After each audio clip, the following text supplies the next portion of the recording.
Good morning, Belen. I'm Danny Esteban. And I'm Rob Rodriguez. Welcome to this edition of WBLN for today, March 8th, 2018. The annual Egg Drop Project is here. If you don't know what that is, the challenge is for students to design a contraption using various materials to protect raw egg from a high fall. Enrique Sori has more. This past week, Mr. Meyer's 8th grade classes have been working on their Egg Drop project. The purpose of the egg drop is to reinforce the information we've been taught dealing with Newton's first law, second law, as well as third law, discuss momentum, inertia, force, and what they're going to do is take an egg and try to create a container that would have it survive approximately a 5-meter fall as well as a 10-meter fall. All the students were able to create their own contraptions to protect their egg from the fall. Hopefully they'll be able to apply this to the real world when someone's talking about a car wreck or something like that, where instead of the egg being damaged, it's a person. So if a person wears a seatbelt correctly and they're well strapped in, just based on the momentum and inertia of the individual, and if they have it strapped in or not, they'll be safe, relatively. The egg drop, it's a cool project. I think it's really interesting to, see what works and what doesn't. And it actually worked. For WBLN, I'm Enrique Sori. Thank you, Enrique. Ever try and run a mile in someone else's shoes? Well, Senior Lucas Urbano has created a foundation that does just that. Nikolas Cruz has the story. On February 4th, Belen Jesuit crew team participated in the annual Sarasota Invitational Regatta. Belen had a great outing, but rowing wasn't the only thing happening at this regatta. Senior Nikolas Urbano was running his foundation, a mile in those shoes. So it's a not-for-profit organization. I started my sophomore year, and we actually give clothes to those in need. And it's all accepting donations of clothing. We don't accept any monetary donations. And they're showcased at certain regattas that I participate in throughout the school year. Lucas's foundation has become very popular. He has been making shipments of clothing all over the country and beginning all over the world. He even has volunteers from different teams at the regattas he participates in and has the foundation running. Lucas found his inspiration in a way many of us wouldn't. So I was inspired by my brother, actually, who's severely autistic, who's challenged on a day-to-day basis to give back and to help those who are also challenged. And I chose to help those who are challenged, but in different ways. Those in need, and those in need of particularly clothing. Lucas's foundation is unique by the 3 possible ways of giving. Your first option that you can choose if you want to, when giving, is called a pure act of giving, in which you give because of the goodness of your heart, not expecting anything in return. The second option that you are able to pick is called less is more. And in this option, when you donate 3 or more items of used clothing, you could actually get 1 new piece of designer clothing in return for those 3 pieces that you donated or more. The third option is called save by giving, in which when you donate 3 or more items of used clothing, you get a coupon for any Fluid Design product, which is a premier rowing manufacturer, of any of their products except rowing boats. Lucas has worked very hard to build up this foundation. Be sure to donate today. With WBLN News, I'm Nikolas Cruz. Thank you, Nick. President Trump appearing to welcome a potential trade war. We now move on to Alex Suarez, who has more. Good morning, everyone. Good morning, Danny. President Trump appearing to welcome a potential trade war, rebuffing U.S. allies who have expressed concern about the impact of his proposed tariffs. The GOP leaders fear a war could hurt them badly in midterms. The president was quite clear. We can't have a country that can defend itself and prosper without an aluminum and steel industry. The president was quite clear. We can't have a country that can defend itself and prosper without an aluminum and steel industry. The Trump administration, defending its stiff proposed tariffs on imported steel and aluminum, said despite threats of retaliation from key American allies who will be disproportionately hurt by the policy. Sort of retaliation, but the amounts that they're talking about are also pretty trivial. White House advisor Peter Navarro telling CNN that at this point the president is not planning on issuing any exemptions.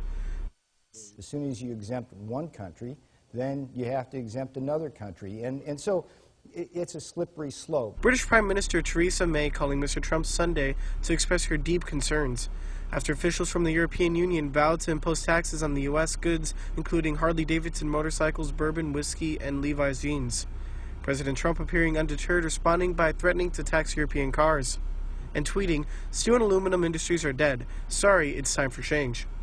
but Mr. Trump's advisors appearing to leave the room for the president to change his mind. Whatever his final decision is what will happen. What he has said, he has said. If he says something different, it'll be something different. I have no reason to think he's going to change. A number of Republicans speaking out publicly against the president's proposal. This trade wars and dividing us from our allies makes no sense. China is winning and we're losing with this tariff regime. You're letting China off the hook. You're punishing the American consumer and our allies. You're making a huge mistake here. On the heels of a chaotic week in the West Wing, the president making light of the tumult at the black-tied dinner, telling attendees, "I like chaos. It really is good." Now the question everyone keeps asking is who is going to be the next to leave, Steve Miller or Melania? And taking a jab at his embattled son-in-law, saying, "Before I get started, I want to apologize for arriving a little bit late. You know we're late tonight because Jared could not get through the security." The president also joking that Vice President Mike Pence starts each morning asking everyone, has he been impeached yet? Mr. Trump making light of China's decision to scrap presidential term limits in a conversation with donors Saturday. He's now president for life. No, he's great. Look, he was able to do that. I think it's great. Maybe we'll have to give that a shot someday. President Trump seems to be softening somewhat on the issue, teasing potential tariff rollback. He tweeted Monday, "We have large trade deficits with Mexico and Canada. NAFTA, which is under recognition right now, has been a bad deal for the USA. Massive relocation of companies, jobs. Tariffs on steel and aluminum will only come off when new fair NAFTA agreement is signed." The president added, also Canada must treat our farmers much better. Highly restrictive. Mexico must do more on stopping drugs from pouring into the U.S. They have not done what needs to be done. Millions of people addicted and dying. Alex, the Florida State House passed a school safety bill Wednesday night. The Marjorie Stoneman Douglas High School Public Safety Act is named after the school where 17 people died in a shooting last month. The bill is now headed to the governor, Rick Scott, who has expressed reservations about a provision that would allow some teachers to carry weapons in schools. Some survivors have also spoken out against the idea of arming teachers as a way to keep schools safe. Scott said he will review the bill and speak to parents before making a decision. The bill also raises the age for purchasing guns, bans the sale of bump stocks, and gives law enforcement the authority to seize weapons from people deemed mentally unfit. A grand jury in Florida has returned a 34-county indictment against Florida school shooter Nikolas Cruz. He's charged with 17 accounts of premeditated murder in the first degree and 17 accounts of attempted murder in the first degree. Cruz walked into Marjorie Stoneman Douglas High School on February 14th with an AR-15 and started shooting, killing 17 people. Police say Cruz confessed to the mass murder. CNN affiliate WSVN reports that the couple Cruz had been living was in court Wednesday after being subpoenaed to testify. An attorney for the Sneed family says they were just trying to help Cruz when they took him in. They tried to do the right thing. They tried to provide a home to this young man who lost his mother, who didn't have a home. And nobody saw this coming. Nobody could predict this. And my clients, they're gun owners, they're safe gun owners. And we don't have any absolute knowledge as to how it is that he managed to get into that safe or get that ammunition and do this. But we just have to stand by like everybody else and see where this case goes. Cruz remains behind bars in the Broward County Jail, segregated from other inmates for the time being. Being a millennial can have a lot of perks. Generally, they are social media savvy, love to travel, and they make up a growing part of the workforce. But as a whole, there's one thing that seems to stump millennials. Millennials have a lot on their financial plate. Bills, rent, and student loan payments can quickly empty a bank account. So much so that most millennials aren't saving for retirement. In fact, the National Institute on Retirement Security found that 66% of people between the ages of 21 and 32 have nothing saved for retirement.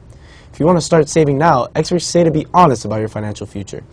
See if your employee offers a retirement plan like a 401k and try to contribute. Or look into traditional or Roth IRAs, which could offer tax benefits for retirement savings. Even if you put 1 or 2% of your pay away, it can make a big difference down the road.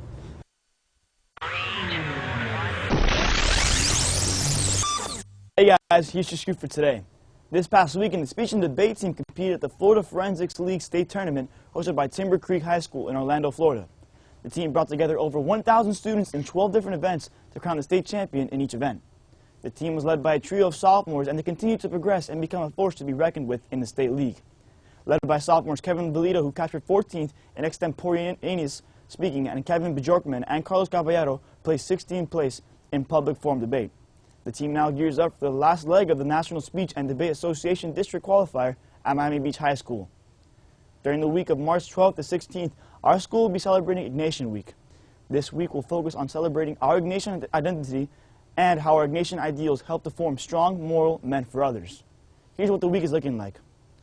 On Tuesday, March 13th, the Commitment Mass for Christian Life community members will be held. Students will also participate in the Run to the Fire Assembly on Wednesday, March 14th. And parents are invited to experience the richness of the Ignatian spirituality by attending a special hour of prayer in the Chapel of Our Lady from 8 to 9 a.m. on Thursday, March 15th. Teacher Appreciation Day will also be celebrated on this day. And an opportunity for middle school students to participate in different works of service will conclude Ignatian Week on Friday, March 16th. Now stay with us as we bring you weather and sports after these messages.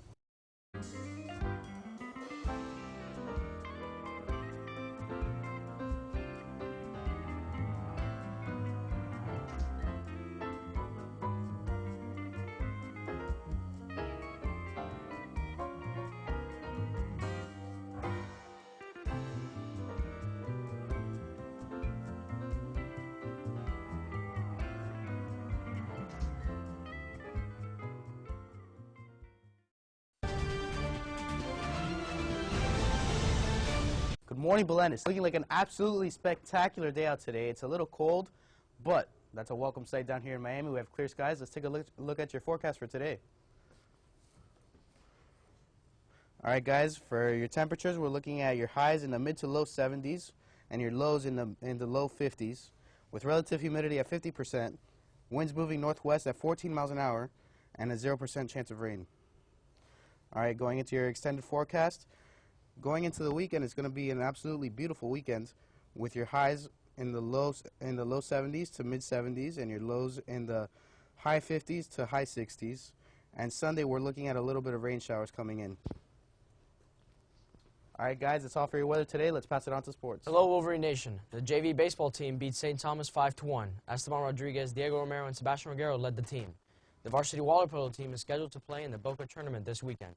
The JV and varsity volleyball teams will host Sunset at 4 and 5 p.m. this Friday. The varsity baseball and lacrosse teams will play Gulliver. The baseball team will play at home at 3:30, and lacrosse will play at Tropical Park at 7. That's all for sports. Back to you guys at the desk. Thank you, Mario. Be sure to follow us on YouTube, Twitter, and Facebook for all the latest news and pictures. I'm Raul Rodriguez. And I'm Danny Espon. From everyone here, have a wonderful day and stay golden, Wolverines.